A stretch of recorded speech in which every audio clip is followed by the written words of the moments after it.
Welcome to Gomathi வீட்டு சமையல். நம்ம இன்னைக்கு என்ன சமைக்க போறோம்னா 5 நிமிஷத்துல செய்யற சட்னியை பத்தி தான் பார்க்க போறோம். அதுக்கு இப்ப என்னன்னா 2 பெரிய வெங்காயம் பார்த்தீங்கன்னா மிக்ஸி ஜார்ல அரிச்சு போட்டிருக்கிறேன். ஒரு பெரிய தக்காளி அரிஞ்சு போட்டிருக்கிறேன். ஒரு சின்ன துண்டு 2 துண்டு தேங்காய் கட் பண்ணி போட்டு வச்சிருக்கிறேன். ஒரு 3 வரமிளகா போட்டிருக்கிறேன்.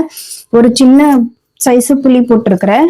இதோட 3 பல்லு பூண்டு தோலோடையே போட்டிருக்கிறேன். இப்ப இது எல்லாத்தையும் நம்ம சேர்த்து வச்சு அரைச்சி எடுத்துக்கலாம்.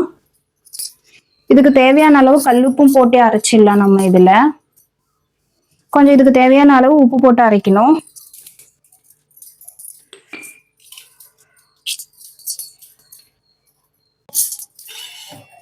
இப்ப சட்னி ரெடி ஆயிடுச்சு. அதுக்கு நம்ம ஆலக்கரண்டில கொஞ்சம் எண்ணெய் ஊத்திக்கலாம். ஒரு 2 கடலைப்பருப்பு போட்டுக்கலாம். கடலைப்பருப்பு, உளுத்தம்பருப்பு, கொஞ்சோண்டு கடுகு எல்லாம் சேர்த்திக்கலாம்.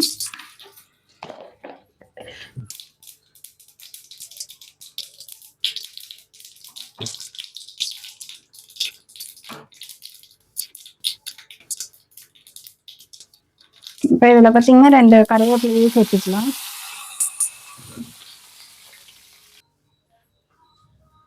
இப்ப இது பாத்தீங்கன்னா சட்னி ரெடி ஆயிடுச்சு. அரைச்சி வச்சுட்டேன்.